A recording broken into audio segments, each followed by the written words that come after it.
आज का टॉपिक है कि ग्लैंड किसे कहते हैं और ये कितने प्रकार का होता है। तो ग्लैंड को हम लोग डिफाइन कर रहे हैं कि ह्यूमन बॉडी में प्रेजेंट हुआ ऑर्गन जो स्पेशल केमिकल का स्त्राव करता है उसे ग्लैंड कहते हैं। इसे ग्रंथि भी कहा जाता है। जैसे यकृत भी हमारा एक ग्रंथि है। श्वेत ग्रंथि माने जो पसीना को निकालता है। और यकृत हो गया, पसीना हो गया, श्वेत ग्रंथि हो गया आदि। ग्लैंड क्या है? तो ह्यूमन बॉडी में प्रेजेंट हुआ ऑर्गन जो किसी स्पेशल केमिकल का स्त्राव करता है उसी को हम लोग क्या कहते हैं? ग्लैंड कहते हैं या ग्रंथि भी कहते हैं। ग्लैंड के प्रकार कितने होते हैं? तो टाइप्स ऑफ ग्लैंड। ग्लैंड मुख्यतः दो प्रकार के होते हैं। ग्लैंड कितने प्रकार के होते हैं? दो प्रकार के। पहला होता है हमारा इंडोक्राइन ग्लैंड और दूसरा होता है हमारा एक्सोक्राइन ग्लैंड। इंडोक्राइन का नाम स्पष्ट हो रहा है, इंडो यानी अंदर, इंडो यानी अंदर। तो इंडोक्राइन ग्लैंड क्या है? तो इसका अगर डिफिनीशन में लिखना चाहे तो हम लोग कह सकते हैं कि वह ग्लैंड जो अपने केमिकल का स्त्राव डायरेक्ट ब्लड में करता है उसको इंडोक्राइन ग्लैंड कहते हैं। वह ग्लैंड जो अपने केमिकल का स्त्राव डायरेक्ट ब्लड में करता है उसी को हम लोग क्या कहते हैं? इंडोक्राइन ग्लैंड कहते हैं। इसे नलिका विहीन ग्लैंड भी कहा जाता है। इसे क्या नलिका विहीन भी कहा जाता है? जैसे हमारा पिट्यूटरी ग्लैंड हो गया, पिट्यूटरी ग्लैंड को हम लोग मास्टर ग्लैंड भी कहते हैं। इसे पीयूष ग्रंथि के नाम से भी जाना जाता है। पीनियल ग्लैंड हो गया, पीनियल ग्लैंड को हम लोग बायोलॉजिकल ग्लैंड भी कहते हैं। यही ग्लैंड के वजह से, ये ग्लैंड जो होता है इसी ग्लैंड की वजह से हम लोगों को नींद ज्यादा आता है।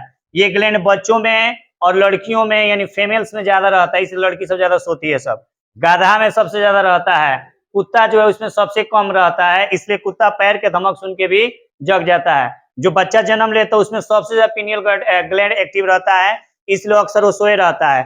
7 साल के उम्र से ये धीरे धीरे इसका एक्टिविटी कम होते जाता है।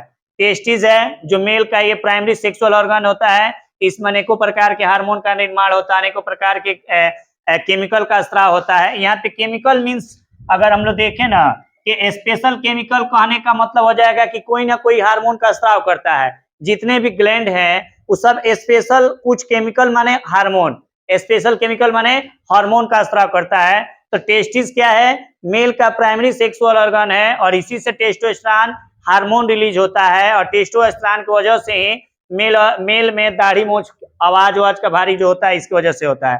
फिर हमारा है ओवरी। ओवरी को हम लोग फीमेल का प्राइमरी सेक्सुअल ऑर्गन कहते हैं और ये क्या इंडोक्राइन ग्लैंड है। ये अपने जो जितने भी केमिकल होते हैं उसका सिक्रेशन जो करता है यानी उसका जो स्त्राव करता है डायरेक्ट ब्लड में करता है। फिर हमारा क्या था? Exocrine gland. एक्सोक्राइन ग्लैंड तो जिस ग्लैंड का स्त्राव या जिस ग्लैंड अपने स्पेशल केमिकल का स्त्राव किसी डक्ट के द्वारा, किसी नली के द्वारा, जैसे भोजपुरी में कहा जाला लौगी से पानी पिया होता है। जैसे मान के चले ग्लास में हमको जग से पानी पीना है तो जग में पहले पानी भरेंगे, फिर ग्लास में भरेंगे, फिर पियेंगे। अगर हम डायरेक्ट जग से पी ले रहे हैं तो वह इंडोक्राइन हो गया क्योंकि डायरेक्ट हमारे मुंह में जा रहा है। और जग से ग्लास में भरेंगे, ग्लास से फिर पियेंगे तो वह एक्सोक्राइन होगा क्योंकि किसी के माध्यम से वो आ रहा है हमारे, यानी ग्लास के माध्यम से आ रहा है। तो जब कभी भी हमारे शरीर का जो स्पेशल केमिकल है, हमारे शरीर का जो हार्मोन है किसी डक्ट के द्वारा ब्लड में जाएगा तो उसको हम लोग एक्सोक्राइन ग्लैंड कहेंगे यानी बाह्य स्त्रावी ग्रंथि कहेंगे। एक्सो यानी बाह्य होता है, बाह्य स्त्रावी ग्रंथि कहेंगे। जैसे श्वेत ग्रंथियां हैं। श्वेत ग्रंथियां क्या है? ये हमारे शरीर के ऊपर स्थित रहती हैं और हमारे स्किन पर है और ये हमारे शरीर से पसीना को क्या करती है? बाहर निकालती है। उसके बाद से लार ग्रंथि जिसको सलाइवरी ग्लैंड कहते हैं। जैसे हम लोग कोई भी चीज खाते हैं, कोई भी चीज देख लेते हैं तो मुंह में पानी आ जाता है, उल्टी होता है उसके पहले मुंह में पानी आ जाता है। इसका मतलब ये होता है कि हमारा मुंह का जो एरिया है उसको एक अलग परत से ढक देना चाहता है ताकि मुंह को किसी प्रकार की क्षति नहीं हो। तो ये सलाइवरी ग्लैंड क्या है? बाह्य स्त्रावी ग्रंथि है। लीवर है, लीवर को हम लोग यकृत कहते हैं। ये हमारे शरीर की सबसे बड़ी ग्रंथि होती है जो लगभग 1 से 1.5 किलो के बीच होती है। तैल ग्रंथि होती है। इस तैलीय ग्रंथि की वजह से ही हमारा शरीर जो होता है थोड़ा सा चिकना मुलायम रहता है, चिकना या मुलायम रहता है, एटीसी है। तो आज ये जो ग्लैंड है इसके बारे में हम लोग जान गए।